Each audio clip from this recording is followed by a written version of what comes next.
اور مسلمانوں کا غلبہ حاصل کرنا ہے، یہ بھی ان کے کریڈٹ پہ ہے۔ اب جو چیزیں چل رہی ہیں وہاں پہ، ایک نمبر 1 تو یہ کہ سب سے بڑی ریاست ہے اور 403 رکن ہوتے ہیں اس اسمبلی میں، اور جو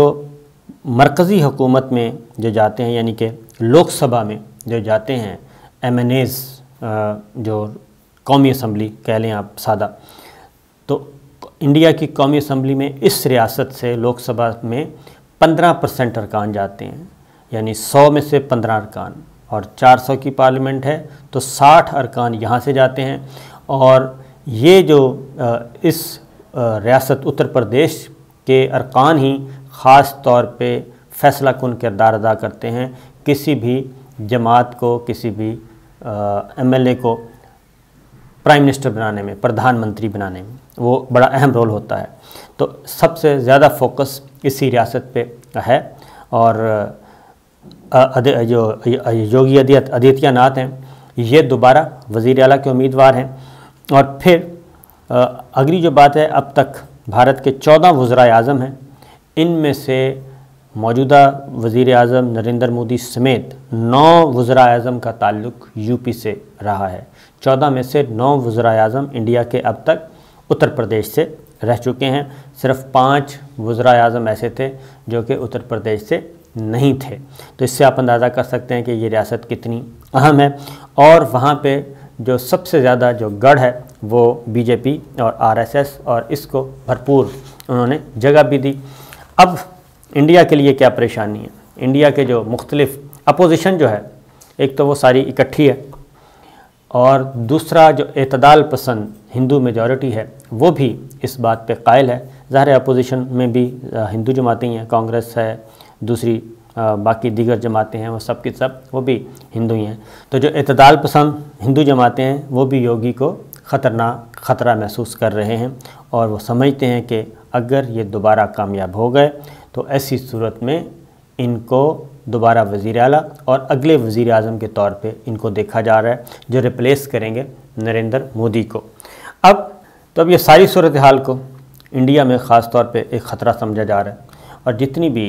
دیگر جماعتیں ہیں، پولیٹیکل پارٹیز اپوزیشن کی مائنس BJP،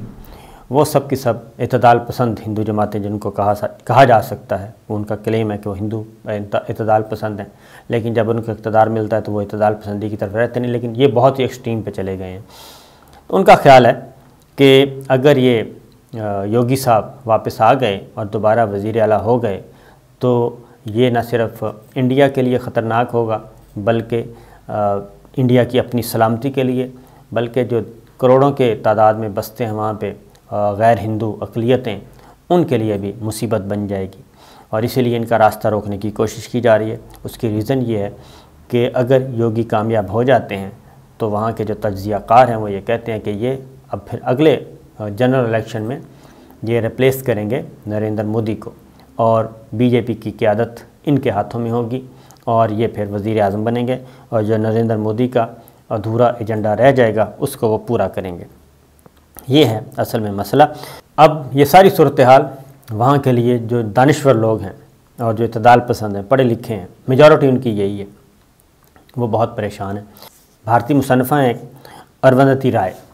انہوں نے ایک آرٹیکل لکھا ہے، اور اس میں انہوں نے بہت ہی خطرناک بات کی ہے، اور انہوں نے کہا ہے کہ سوویت یونین کی طرح ایک دن انڈیا بھی ٹوٹ جائے گا، اور اس میں خاص طور پہ جو بات کی ہے کہ جمہوریت، انہوں نے کہا بھارت میں اس وقت جو جمہوریت ہے وہ محض دکھاوا ہے۔ اس وقت بھارت پورے کا پورا اور ریاستی مشینری تمام اور ریاستی ادارے وہ جا چکے ہیں انتہا پسندی کے کنٹرول میں،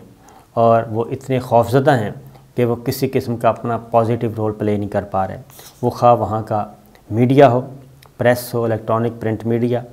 وہاں کی عدلیہ ہو، فوج ہو، تعلیمی ادارے ہوں، یہ سب جو ہیں وہ انتہا پسندوں کے قبضے میں جا چکے ہیں۔ اور اس میں ہم بار بار جو کہتے رہے ہیں وہ یہ کہ یہ کوئی نیا ایجنڈا نہیں ہے، یہ بہت پرانا چلا آ رہا ہے، اور آہستہ آہستہ چلتے چلتے اب کہیں جا کے RSS تو بیفور پارٹیشن موجود تھی، اور جو قتل ہوا تھا پہلے لیڈر کا، ان کے بانی کا، وہ بھی انہی کے ہاتھوں ہوا تھا، اور اس کی وجہ بھی یہی تھی۔ تو وہ سلسلہ چلتے چلتے اب تک یہاں پہنچا ہے کہ ان کو کامیابی حاصل ہوئی ہے، اور نریندر مودی اور اب یوگی جو ہیں وہ تیار ہو رہے ہیں۔ یہ جو بھارتی مصنفہ ہیں وہ کہتے ہیں جی مودی خود بھی انہی تنظیموں کا حصہ ہیں، اور وزیر اعظم کا اختیارات وہ کہتے ہیں کہ بہت زیادہ ناجائز استعمال ہو رہا ہے، اور یہ اگر اسی طرح چلتا رہا تو یوگوسلاویہ اور سوویت یونین کی طرح بھارت کو ٹوٹنے سے کوئی نہیں بچا سکے گا۔ اور اسی طریقے سے ان کا ایک انٹرویو باقاعدہ طور پہ نشر ہوا ہے، اور اس انٹرویو میں انہوں نے یہ واضح طور پہ کہا کہ RSS بھارت کو ہندو ریاست سمجھتی ہے، اور اس وقت جو ہم بہت پہلے سے کہتے آ رہے ہیں وہ بات بھارتی مصنفہ نے بھی کہہ دی کہ اس وقت جو مکمل طور پہ جو کام ہو رہا ہے، جو ٹارگٹ ہے، مینیفیسٹو ہے، وہ یہ ہے کہ ہندوستان صرف ہندوؤں کا، باقی سب کو یہاں سے فارغ کیا جائے۔ یہ بہت زیادہ محرومی ہے، کیونکہ ہندوؤں کا خیال ہے، اور خاص طور پہ جو انتہا پسند کہلاتے ہیں ان کا یہ خیال ہے کہ پوری دنیا میں اتنی زیادہ آبادی کسی ایک خطے میں ہندوؤں کے علاوہ نہیں ہے، اور مسلمانوں کے کئی ملک ہیں جہاں مسلمان ریاستیں کہلاتی ہیں، عیسائیوں کے بہت سارے ملک ہیں، سارا مغرب اور یورپ بھرا پڑا ہے، وہ عیسائی ممالک ہیں۔ اسی طریقے سے اسرائیل یہودی ریاست ہے، وہاں پہ ان کا اقتدار ہے، تو پھر بھارت اتنی بڑی میجورٹی ہے ہندوؤں کی، تو وہ کیوں نہیں پھر ہندو ریاست ہو سکتی؟ تو یہ وہاں کا ایک چلتا آ رہا ہے۔ لیکن بھارتی جو دانشور ہیں، بھارت کا اعتدال پسند طبقہ ہے، اور جو بنیادی فاؤنڈیشن ہے بھارت کے کانسٹیٹیوشن کی، اس کے اگینسٹ یہ جا رہے ہیں، اور اس کے برعکس، اور اس کی وجہ سے اب جو ہے بھارتی عدلیہ وہ بھی جب بھی کوئی معاملہ اس طرح آتا ہے ہندو بمقابلہ غیر ہندو، تو وہ ہندوؤں کی طرف جاتی ہیں عدالتیں بھی۔ تو یہ ساری چیزیں چل رہی ہیں۔ اسی طریقے سے یہ حجاب کا معاملہ آیا، اس میں بھی شہریت امینڈمنٹ ایکٹ آیا، اس میں بھی یہی کچھ ہوا، ایون یہ کرونا آیا، اس میں بھی یہ سب کچھ ہوا۔ تو وہاں پہ اب انصاف نام کی کوئی چیز وہ کہتے ہیں نہیں ہے۔ اسی لیے انہوں نے کہا ہے کہ بھارت جو ہے وہ اپنی بنیاد سے ہٹ چکا ہے۔ یہ بھارتی مصنفہ، دانشور، انٹلیکچوئل کہہ رہی ہیں،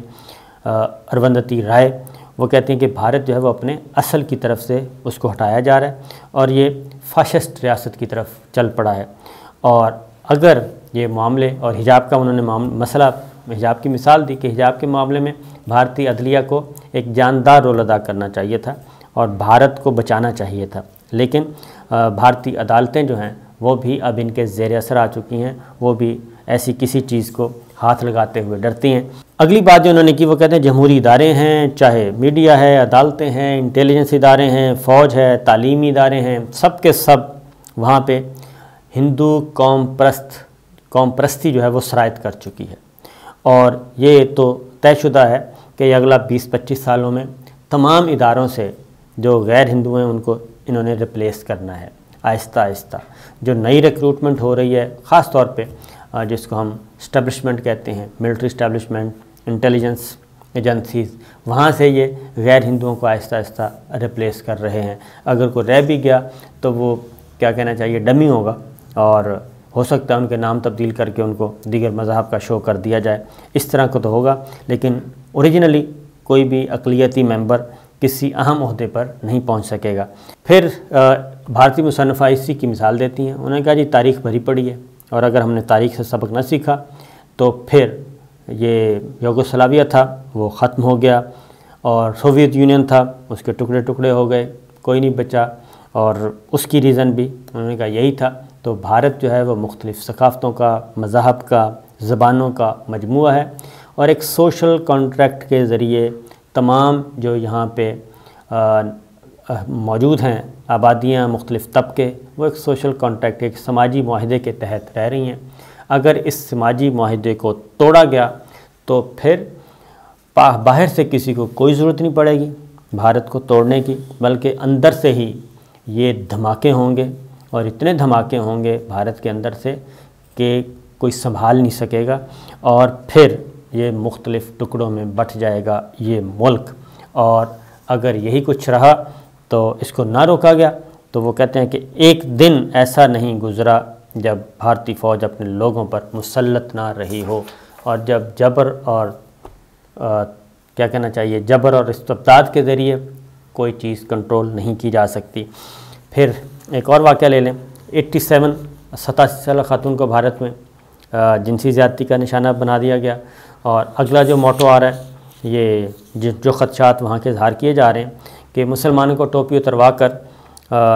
تلک لگانے پہ مجبور کیا جائے گا۔ یہ اتر پردیش میں جو کمپین چل رہی ہے اس وقت، اس کی بات کی جا رہی ہے۔ 10 فروری سے وہاں پہ الیکشن پروسیس شروع ہو چکا ہے، اور 10 مارچ تک رزلٹس آنے ہیں، 7 مارچ کو آخری پولنگ ہے، 10 مارچ کو نتائج آئیں گے، اور پوری دنیا کی نظریں اس پہ ہیں۔ اور جاتے جاتے OIC نے بھی حجاب کے معاملے میں بھارت پہ سخت تنقید کی ہے، اور بھارت میں بڑھتے ہوئے اسلامو فوبیا کے معاملے پر سخت تشویش کا اظہار کیا ہے، اور ریاست اتراکھنڈ میں مسلمانوں کے قتل عام کی دعوت دینا، سوشل میڈیا پر مسلم خواتین کو پریشان کرنا، مسلم طالبات سے حجاب سے منع کرنے پر انہوں نے کہا کہ سخت تشویش ہے۔ اور سعودی عرب کے میڈیا نے بھی اس کو رپورٹ کیا ہے OIC کے اس فیصلے کو کہ مسلمانوں کی عبادت گاہوں پر حملے اور مختلف ریاستوں میں مسلمانوں کے خلاف قانون سازی کے علاوہ مسلمانوں کے خلاف ہونے والے حادثات کا سبب بننے والوں کو سزا سے بچنا، ملک میں اسلامو فوبیا کی بڑھتی ہوئی علامات میں OIC نے انڈین حکومت سے مسلمانوں کی امن اور سلامتی اور مسلم کمیونٹی کے زندگی گزارنے کے طور طریقوں کو تحفظ فراہم کرنے کا مطالبہ کیا ہے۔ OIC نے عالمی برادری اور خصوصاً اقوام متحدہ کے تحت انسانی حقوق کونسل کو بھی اس میں ضروری اقدامات کا مطالبہ کیا ہے، اور OIC بھی اب آہستہ آہستہ آ رہی ہے، کیونکہ اگر نہ آئے تو پھر ایک دن ہوگا، کیونکہ وہاں پہ کوئی صرف ایک اقلیت نہیں ہے بلکہ بہت بڑی تعداد ہے غیر ہندوؤں کی، ان کی جان، مال، آبرو اور عزت کی حفاظت اقوام متحدہ کا چارٹر بھی دیتا ہے۔ اجازت دیجیے، اللہ حافظ۔